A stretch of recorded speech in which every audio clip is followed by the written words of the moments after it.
Picture this, it's 1984 and Michael Jordan is gonna sign with Adidas. What can I say? The three stripes for some reason had his heart, which I get. I mean, who wouldn't want the flashy tracksuits? Adidas was really doing their thing at that time. And as for Nike, they were just some running company that nobody really even cared about when it came to basketball. I mean, Mike didn't even want to take the meeting, but somehow his mom convinced him and he decided to hear them out. And little do we know that one reluctant conversation would change history as we know it. See, at the time, Nike wasn't about basketball. It was a brand that was designed for joggers and marathon runners.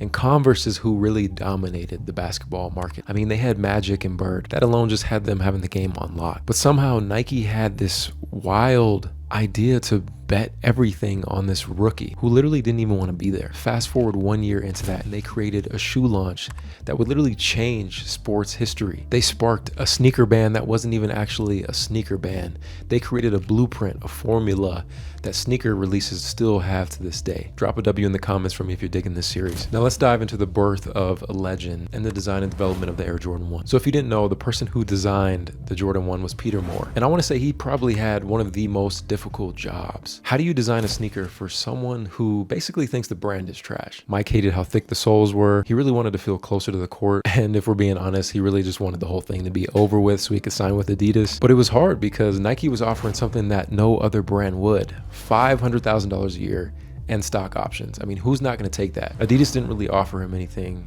Converse pretty much told him to get in line behind Magic and Bird. He wasn't really going to have anything spectacular. He probably wouldn't even have got his own signature shoe. And I mean, just thinking at the time, 1984, a 5-year deal that would end up being $2.5 million, that's hard to say no to.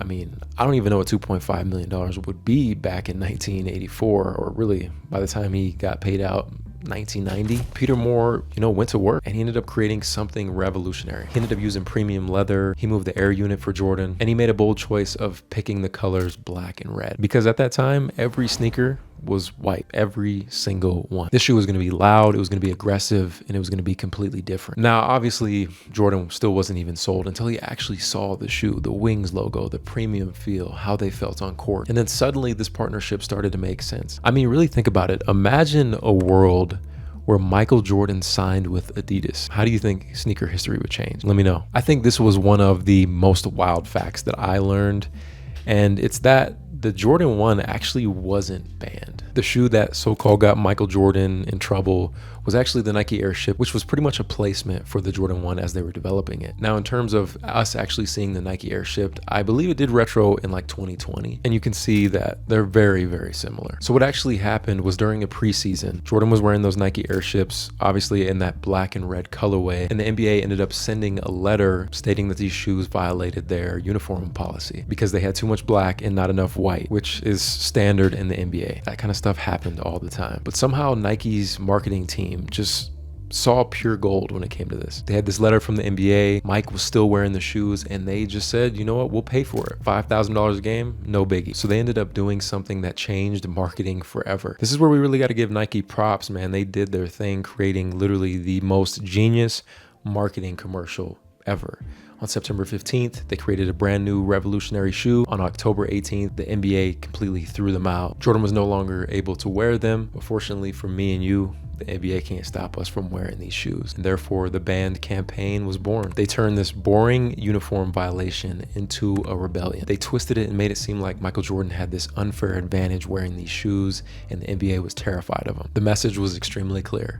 If it's too powerful for the pros, imagine what it'll do for you. The psychology was literally perfect. When you tell someone they can't have something, they want it more. Nike created an artificial scarcity and a controversy around a shoe that wasn't even actually banned. This simple letter from the NBA about uniform compliance turned into a story about breaking the rules and challenging authority. And boy, did this pay off. I'd say it worked beyond their wildest dreams. Initially, Nike projected that they'd maybe do $3 million within, 4 years. And instead they sold $126 million in the first year. In the first year, a rookie that no one expected to be this dominant ended up breaking every sales record because of a campaign all based on technicality. But this wasn't just about sales. This was about a formula that was created that changed literally everything. Create controversy, build hype and make people feel that they're a part of something exclusive. Every limited drop, every collab that sells out in seconds is all based on this Jordan 1 from 1984. This went from a performance-based basketball sneaker to a full-blown cultural statement. Kids were no longer just buying these shoes to play basketball. They were buying them to be like Mike. Parents were camping out. People were trading them. People were collecting them, obsessing in a way that no one has ever done over sneakers before. Nike single-handedly transformed Michael Jordan from a basketball player into a full-blown lifestyle brand. And they did this just based on convincing everyone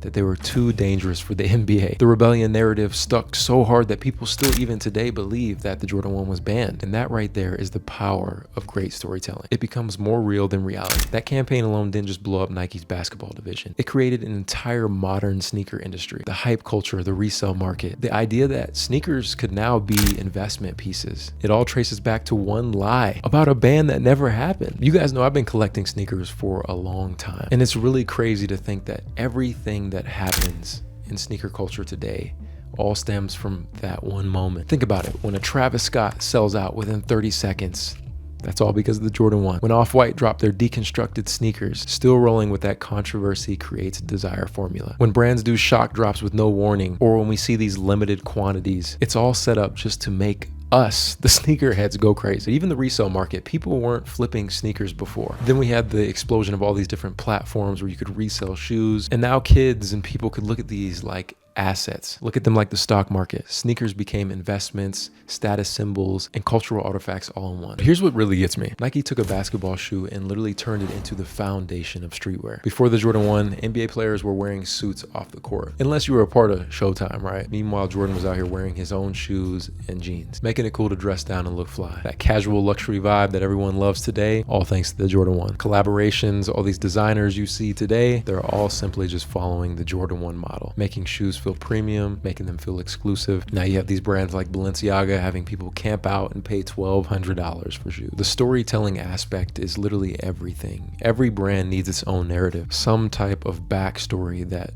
makes us feel connected with them. Nike showed that you can sell a story just as much as a shoe. Think about this. The banned NBA commercial was way before social media and was literally one of the most viral moments in sports and sneaker history. That one shoe launch literally sent Nike into having a huge basketball empire because, like I said before, Adidas dominated, Converse was dominating. Nike completely took over basketball, having people like Kobe, LeBron, KD, all going back to the Jordan 1. At this point, we clearly know controversy is what sells. But the real question came down to what was next? How do you even top something like the Jordan 1? And Nike decided to go in the complete opposite direction with the Jordan 2, which literally almost costed them everything. But we'll save that for the next episode. I know I keep hammering this point, but the Air Jordan 1 changed everything. I wouldn't even be here talking if it wasn't for them. I feel like we're all in a current state of waiting for something like this to happen again, where a brand like Nike is as able to be as innovative and as successful as Nike did. I think Adidas had their run with Kanye, but you know, who's next on the list? What brand is going to be the next generation of great marketing that turns obstacles into opportunities, creating that next level of supply and demand and making us want what we can't have? Let me know what you guys thought of today's episode. On the next, we're going to talk about the Jordan 2, talk about how Nike almost killed all the momentum they had and how they had to pretty much reinvent everything to keep Michael Jordan. This is your boy Sneaker Life. I'll catch you on the next one. Run it. Hands in the air now. Sneaker Life. Hey.